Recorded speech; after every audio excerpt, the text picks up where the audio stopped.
Bismillahirrahmanirrahim. Assalamualaikum warahmatullahi wabarakatuh. Kaifa halukum?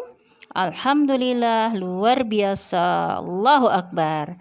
Ya anak-anakku yang soli dan solihah, kita ketemu lagi ya dalam pembelajaran daring ya, tentang IPS. Yang kali ini kita akan bahas bab 4, yaitu peristiwa proklamasi kemerdekaan dan upaya membangun kehidupan bangsa yang sejahtera.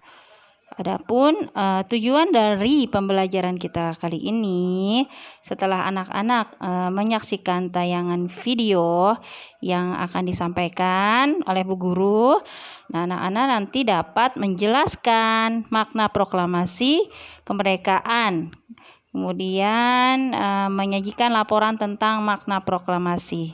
Baik, kita lanjut saja. Di sini adalah peristiwa proklamasi kemerdekaan Indonesia. Badan Penyelidik Usaha-Usaha Persiapan Kemerdekaan Indonesia atau disingkat BPUPKI. BPUPKI tanggal berdirinya itu 1 Maret 1945 dan diketuai oleh Rajiman Widyodiningrat. Wakil ketuanya yaitu RP Suroso.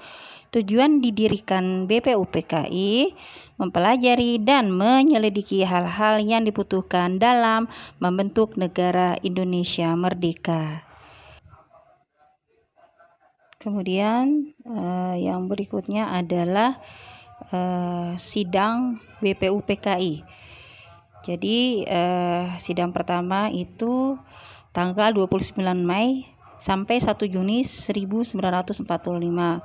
Kemudian diadakan lagi sidang kedua 10 sampai 16 Juli 1945. Dan tokoh yang mengusulkan rancangan dasar negara adalah Muhammad Yamin, Supomo, dan Soekarno. Setelah melaksanakan sidang BPUPKI, kemudian dibentuklah panitia 9 ya, merumuskan Piagam Jakarta Charter yang berisi ketuhanan dengan kewajiban menjalankan syariat Islam bagi pemeluk-pemeluknya. Kedua, kemanusiaan yang adil dan beradab. Ketiga, persatuan Indonesia. Keempat, kerakyatan yang dipimpin oleh hikmat kebijaksanaan dalam permusyawaratan perwakilan. Dan yang kelima, keadilan bagi seluruh rakyat Indonesia.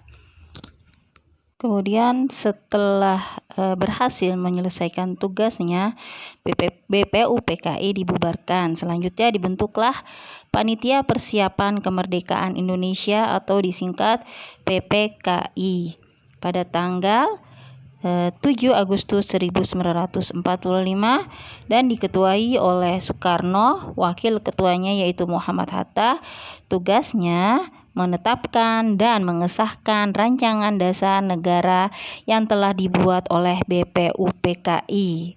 Kemudian peristiwa proklamasi kemerdekaan yang berikutnya yaitu yang kedua peristiwa Rengas Dengklok. Ya, Soekarno dan Muhammad Hatta diculik oleh golongan muda yang mendengar berita kekalahan Jepang terhadap sekutu. Mereka dibawa ke Rengas Dengklok. Tujuannya untuk menjauhkan kedua tokoh tersebut dari pengaruh Jepang sehingga mau memproklamasikan kemerdekaan Indonesia secara secepat mungkin. Kemudian peristiwa proklamasi Indonesia yang ketiga yaitu penyusunan naskah proklamasi. Setelah berdiskusi dengan golongan muda di Rengas Dengklok, Soekarno dan Muhammad Hatta setuju untuk segera melaksanakan proklamasi. Wikana dan Yusuf Kunto dari golongan muda membawa kedua tokoh tersebut kembali ke Jakarta. Naskah proklamasi disusun oleh Soekarno, Hatta, dan Ahmad Subarjo di rumah Laksamana Tadashi Maida di Jakarta. Kalimat pertama naskah proklamasi diusulkan oleh Ahmad Subarjo, sedangkan kalimat kedua diusulkan oleh Muhammad Hatta. Naskah proklamasi ditulis tangan oleh Soekarno di secarik kertas. Selanjutnya naskah tersebut diketik oleh Sayuti Melik. Naskah proklamasi ditandatangani oleh Soekarno dan Muhammad Hatta. Ya, baik, kita lanjutkan lagi, yaitu detik-detik proklamasi kemerdekaan Indonesia. Ya, detik-detiknya sebagai berikut. Proklamasi kemerdekaan Indonesia dibacakan di Jalan Pegangsaan Timur nomor 56 Jakarta pada hari Jumat 17 Agustus 1945 pukul 10.30. Pembacaan teks proklamasi dilakukan oleh Soekarno dan didampingi oleh Muhammad Hatta dan para tokoh nasional. Nah, setelah teks proklamasi dibacakan, diadakan upacara yang mengibarkan bendera merah putih.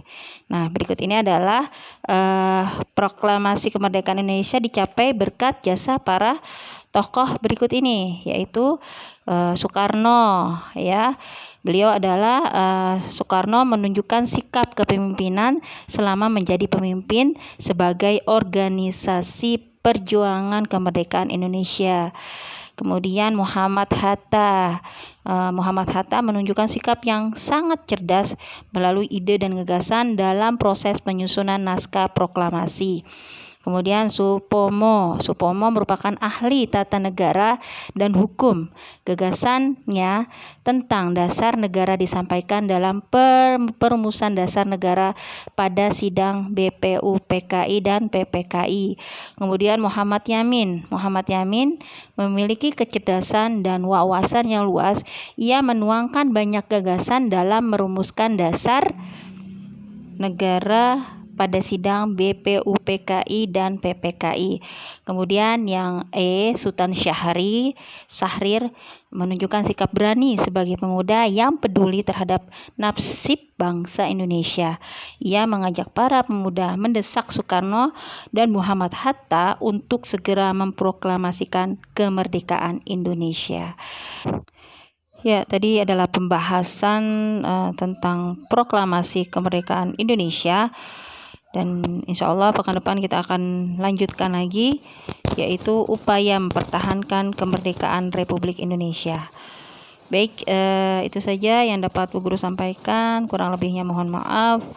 Kita akhiri. Wassalamualaikum warahmatullahi wabarakatuh.